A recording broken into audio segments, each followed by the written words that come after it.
On February 24th, 2020, there was a crisis at Sarah Boone's Winter Park, Florida home, prompting her to call 911. My boyfriend is dead. My boyfriend and I were playing last night, and I put him in a suitcase and we were playing. Deputies say Sarah Boone and her boyfriend, George Torres, were drinking when she put him inside of a suitcase, zipped it up, and taunted him while recording on her cell phone. Sarah says that's when she went to sleep, before finding her boyfriend dead the next day. I finally decided to come downstairs at like 12:30-ish, whatever it is, and I was like, I forgot he was in the suitcase. Sarah Boone is charged with second-degree murder. And tonight, our body language experts are breaking down Sarah Boone's own statements to police. We had a good time sitting on the back porch, having wine and smoking a couple of cigarettes, and then decided to go inside and literally paint, do puzzles, and play. All right, tonight we're going to take some time to break down the body camera and interrogation videos of Sarah Boone. You remember Sarah. Boone is accused of zipping up her boyfriend, George Torres, in a suitcase and leaving him in it to die. Now, she claims it was an accident, that they were drinking, they started playing a hide-and-seek type game, and then she fell asleep and forgot that he was in the suitcase. Well, she told this story to police a few times, and we have it on tape. So we know what her words are telling us, but what does her body language say? Well, we have just the right people to help us figure that out. Let's bring in our experts. Joining in Orlando, Florida, jury consultant, body language expert, and founder of the Human Behavior Academy, providing on-demand courses in how to spot a liar in 7 seconds or less, Susan Constantine. Susan, great to see you. And in Alexandria, Virginia, body language expert and New York Times best-selling author of You Can't Lie to Me, Janine Driver is with us as well, and you can check her out on TikTok at Body Language Institute. Thank you both for joining me, as always. All right, what I want to look at first is the body camera video from the officers who responded to Boone's 911 call. She did call 911. Now, in this clip, the officer asked Boone to explain what happened and how George Torres ended up dead in the suitcase. Important stuff. And it is Boone's first official telling of the story. So let's watch this together now, and then you can tell me what you see. We have a puzzle that we started in there. Okay. We've been doing art, trying to take the stuff off the wall to make new art put up there, like having a good time with one another. But we're drinking. We had a bottle of wine last night. Okay. Fine. So then it's like, we decided to play hide and seek, right? Okay. So he gets in the suitcase, okay? Who is this guy? That's my ex-husband, my former husband. How did he lives here with you guys? No, I called him over here. Okay. Okay. I didn't know what to do. Okay. I didn't know what to do. Okay. So then he came over here. Here, let's talk in private, okay? I called you guys. I tried giving him CPR. The problem is I fell asleep. I fell asleep. When did you do CPR? This morning, when I found him. Before you called? Yes! 1 o'clock right now. I tried. I was awake, but I actually got out of the bed at like 12:30-ish, whatever. So I came downstairs, and I was like, oh, he's in the suitcase still. And that's when I found him, and I took him out, and I tried doing CPR, and then I called him, and then I called you guys. Did he get here before the fire department got here? Who? Your husband or your ex-husband? Yes. Okay. Where does he live at? Right down the street. Okay.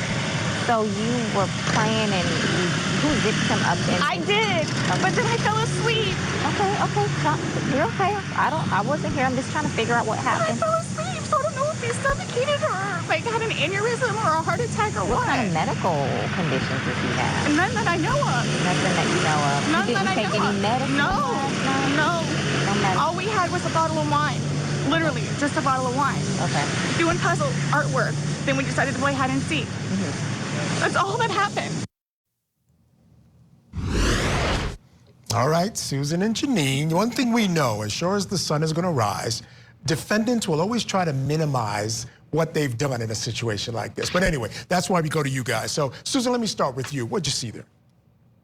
There was a lot to unpack here. And first of all, you could take this frame by frame by frame because there's so much information in everything that she's talking about. The first thing I want you to notice is that her lack of empathy. She doesn't show any sort of emotion, right? She's talking about that she's playing with these puzzles or inside. She's giving gestures that are illustrating that that's what she was doing. But you'll see a moment where all of a sudden there was a shift, a little pause, a little hesitation, and that's what she's talking about, that they were playing these hide and seek games. So what I saw in that very short little piece, there was something that occurred from when they were playing with these puzzles or putting these puzzles together to where they began playing hide and seek. The other thing is that what she talks about is that she sets already the stage talking about that they had a bottle of wine.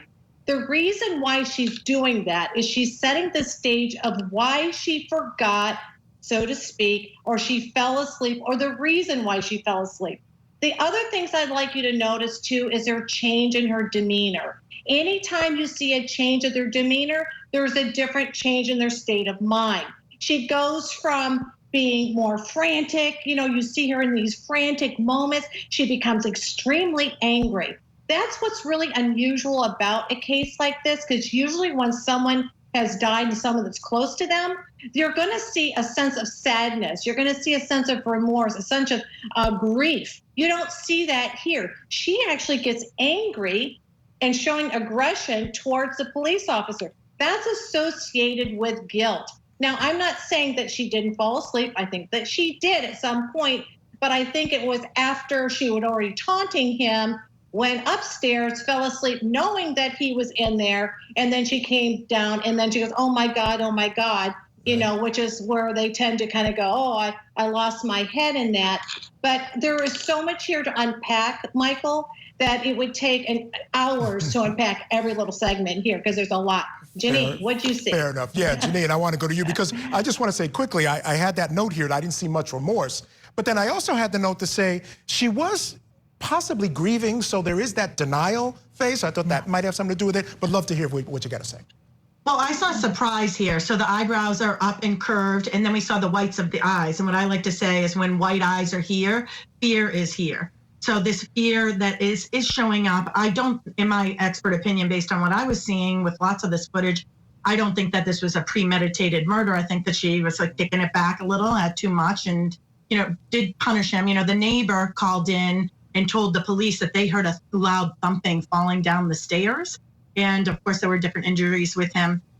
We didn't show it here, but as much as body language is important, there's something called statement analysis, which is the words matter. And she said we had just a bottle of wine, just as a minimizing word right here, instead of we had one bottle of wine. When she called 911, she said this, and I think it's critical. My boyfriend, so my boyfriend is ownership of my boyfriend. She didn't say this guy I was dating. She's saying my boyfriend, which is ownership, saying she's got this boyfriend. My boyfriend and I were playing last night, and I put him in a suitcase, and which is a relationship, we were playing and kinda hide and seek. These start-stop sentences are very suspicious. And when we hear a kinda, we heard a lot of kindas with Amber Heard with the Johnny Depp case. I say when there's a like or a kinda, there's more to find. So I think there's more to find here. And I think Susan pointed out a lot of the body language is incongruent. Listen, I've been with people who have lost loved ones, and they're like, bring them back. I mean, there's no one way. We all experience grief, of course, but you'll often see like, bring them back. Please tell me they're not dead, please. And instead, she's setting up the case right now with her body language. Her hand gestures are really big, trying to convince us. And our hands are fascinating because there are more connections in the brain to our hands than any other part of our body. Wow. So our hands are important, and we see lots of hands movements. I don't know if you're going to play some clips when she's being interrogated or interviewed by law enforcement, but we see a lot of gestures that I hope we get to talk about. What does this mean when she's doing this to police? Yeah, no doubt. I mean, she's telling her story, and as I said, it sounds like a little bit of minimizing, but also, like you said, she wants folks to believe her story, so it's interesting. All right, Susan and Janine, stand by, because we do have a lot more to squeeze in. We do have to squeeze in a break right now, though, but we'll continue breaking down Sarah Boone's body language when we return. It's natural. You're nervous. You have the anxiety. You're scared, right?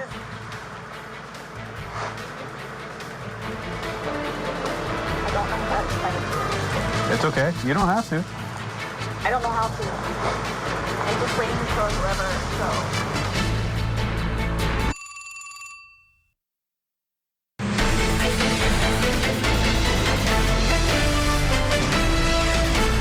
I mean, I know that I was in bed probably by 12:30?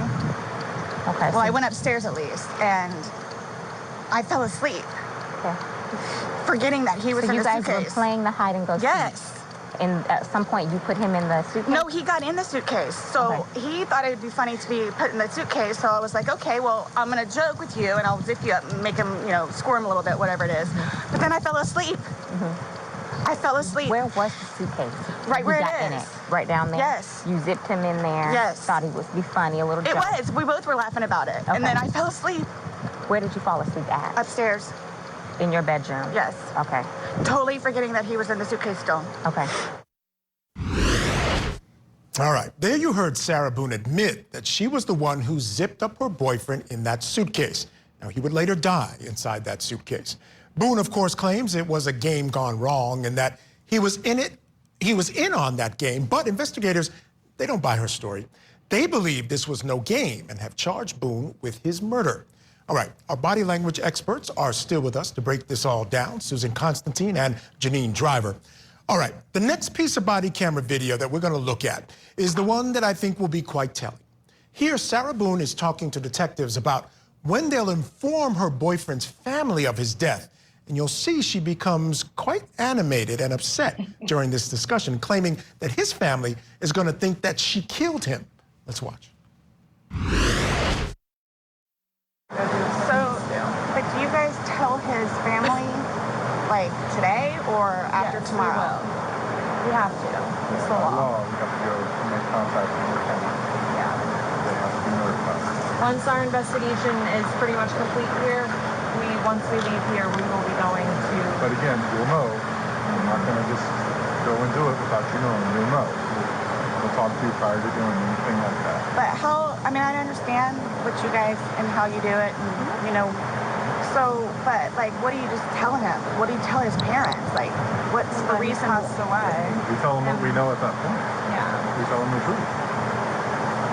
And that we're going to be waiting for the autopsy results, and I will be at the autopsy in the morning, and hopefully the doctor will be able to give me some of what they think and see. Yeah. We'll give them their number. They can contact them and get it from them. So yeah, they're gonna know what we're here, what we're investigating, and that They're gonna think I killed him. Why would they think that? They always have said that. They've always have said that. What have they I said? told you it's because I'm the blue-eyed white dragon. That's what they call me. Because they don't want him with me. So he's basically just not really been around his family because he chooses me over them. Even after I've encouraged him numerous times to go over there and see his family. All right, Janine Driver, I want you to let me know what you saw.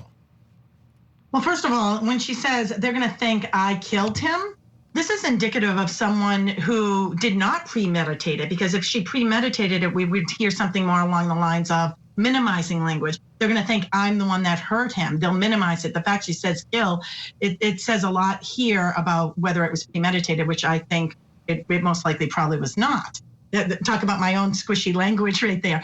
This is a big body language pose, though, that I was not surprised seeing here. Her elbows come out, and I say when elbows are out, there is shock about or this panic about. We saw this with Chris Watts. You may remember Chris Watts. He murdered his pregnant wife, Shanann, and his two young daughters, Celeste and Bella. When the police camera was videotaping him, watching videotape footage of a neighbor whose neighbor's camera faced Chris Watts' driveway, and they show Chris Watts putting something into his truck early in the hours of the morning when he said he was sleeping, which evidently later we find out was Shanann.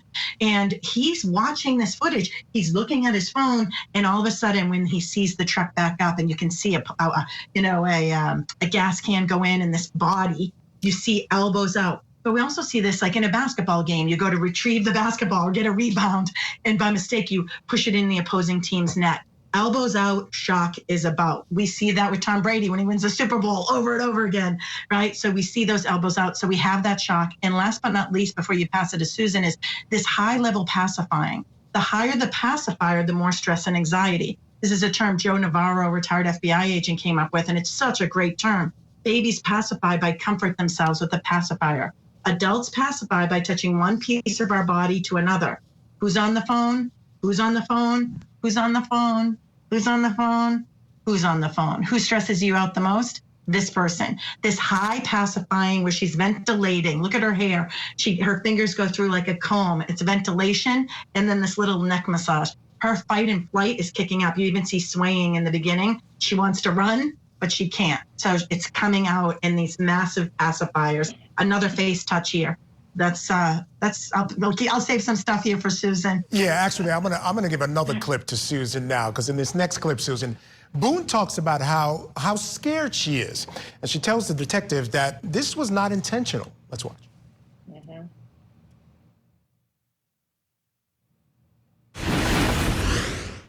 I'm like really scared. I want you guys to know that. Look around. You have all of these deputies here, so while we're here, nothing's going to happen to you. Before we go and make any notifications, you'll have plenty of time to leave or do what you need to do. Whatever you need to do, okay? And we can talk about that more in length, but yeah, it's not going to be a surprise. Real quick, and then, But like, I don't, like, this was totally like not intentional. Like, that's what I'm scared about too. Like, hey. We'll have all the answers. We'll have a lot more answers tomorrow after medical examiner looks at it. Like she said, what you're seeing here is common. This is us coming out to Protocol. the scene. Yeah, his age, no real medical history that we know of. For him to have passed away, we come out. I know. Yeah. We come out and do an investigation. Medical examiner's office will be sending people out. This is what we do. If he was 75 years old and had a history of heart condition, we wouldn't be here. I just don't know what I don't know what it is. Exactly. And that's what we're here to find out. We're just here to get the answers. All right, Susan, your thoughts. Yeah, so when Janine was talking about the pacifiers, you know, this is this hands to the neck. She has these, it's always up around through the neck, and she's very worried and concerned. And when you look at her body language, you can see that she's very small. She kind of closes her body language in. When a person is like that, they're not feeling very confident. You can tell that she's feeling fearful. She even says the word, I'm really feeling scared right now. When she puts her hands up like this, it was consistent with her words, I'm really scared. You can also see her lips kind of rolling in. And in other moments too, she's kind of biting her lip. She's this bottom lip, she'll kind of tuck inside. These are a lot of these kind of concern, worry, kind of responses. But overall, what we're looking at are the self-soothing gestures, the picking of the fingernails, the worriness here, the hands up and through here, the collapsing of her body language. She's not feeling very confident here. She is worried, but she says one word there, and I'd like to go back to figure out what maybe Janine heard it, is she says, she pops in and she says, run. So I'd like to find out from Janine what she thought about that. Janine, go ahead. Yeah, what was it? What was the word? I thought she said run. Run. The police officer Okay, so was talking to her. She jumped in there and she says, run? And I thought, is she actually saying, well, I could actually leave, leave and escape? So I was wondering, that could be, a lot of times, go ahead, Derek. Yeah, well, that could be a Freudian slip that could come out here. She said a lot of different things. I wrote down a bunch here throughout this interviewing, which is in all honesty, she said that several times. She does start-stop sentences, which are congruent with someone who's being deceptive. But here's and run could be a Freudian slip. You know, the DC sniper, John Allen Muhammad, went into trial and he said, by the grace of God, you find me guilty. I mean, innocent. So these Freudian slips. So what Susan may be picking up here could be this Freudian slip of run, wanting to get out of there, because you can see that swaying in the beginning and then it stops. In that small slumped forward posture, again, the lips disappear. When we don't like what we see or hear, our lips disappear. Here's the deal, though, if I'm gonna land the plane on body language and statement analysis, is all of these signs are also indicative of someone who's telling the truth. There is no pants on fire, because if you all of a sudden killed your boyfriend, then you'd be stressed too. What's missing, I think, and perhaps Susan would agree, what's missing here that is critical, I was thinking of that TV show House. He would write all the problems, heartache, broken leg, but what's missing? What's missing is fear and sadness that her boyfriend is dead. It is not making an appearance here. This is the very first time police are getting here. Where is the fear? Where's the sadness? She is nervous about consequences for her. We are not seeing any sadness, nothing here. There's no sadness or fear. Yeah, there's no remorse. Now remember, she's not charged with intentional murder.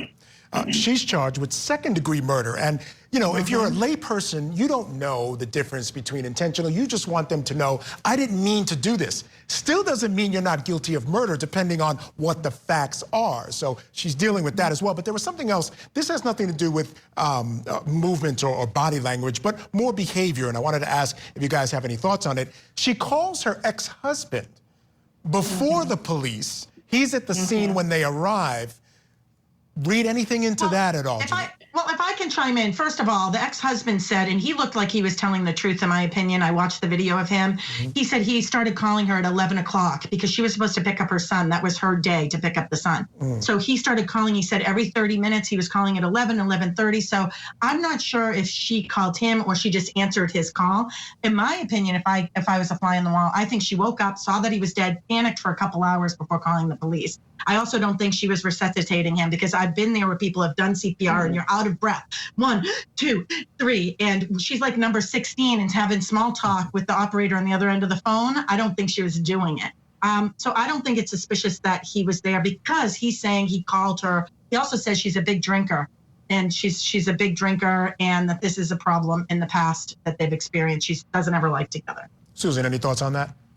Yes, I think that she felt, you know, her ex-husband, she's still very close to. She still has a very close relationship with him. So it's obvious that the two of them still are very connected, even though they are co-parenting. The first person that's on her list she called was him. So when you look at the order in which somebody calls them, and Janine will know because we've both been trained very much alike, it's that, you know, the order in which they list their names or people that they reach out to are the level of people or importance in their life. And so when she says, for an example, you know, Janine pointed on this, is that my boyfriend and I were playing the game. I just want to let you know that when you're looking at, yes, the my is the closeness, boyfriend has a position in her life, yes, it's in the statement analysis. You know, we do statement analysis in the human behavior lab. But here's one thing I want you to notice is when she says my boyfriend and I, you look at my and I, how far they are apart. So that's something they don't normally do. Hide and seek is not one of the regular games that they play.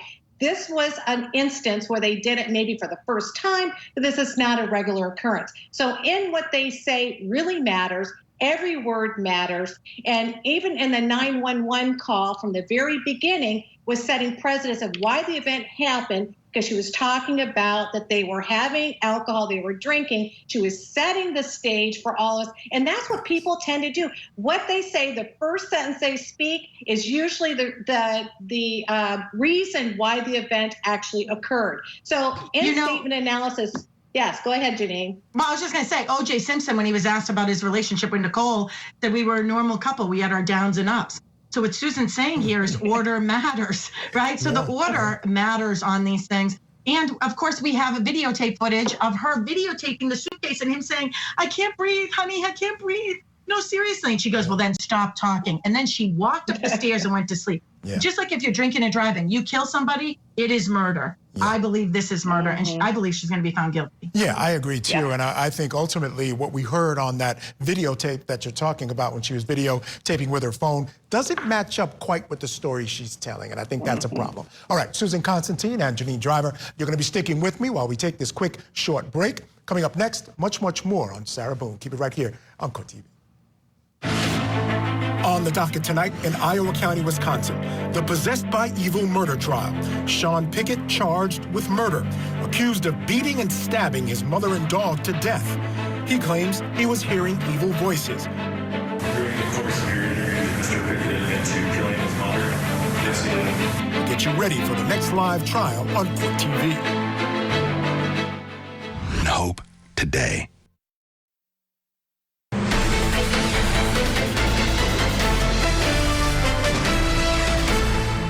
Nobody knew George better than I did. I say that I knew George better than himself.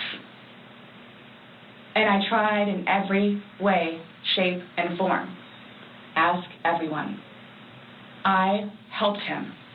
I took care of him. I missed him a lot, and I didn't even sleep last night. Welcome back to Closing Arguments. I'm Michael Ayala in for Vinnie Politan. Now, before the break, we broke down Boone's body language when talking to the officers who responded to her 911 call that her boyfriend, George Torres, was dead inside of a suitcase. Well, now what we want to do is take a look at some of the statements she made to police during her interrogation. Now, here, the dynamics are a bit different. Some time has passed. She's in a room with a detective, and she's had some time to calm down, to think, maybe get some perspective on all this. Well, still with us to give us their expertise, our body language experts, Susan Constantine and Janine Driver.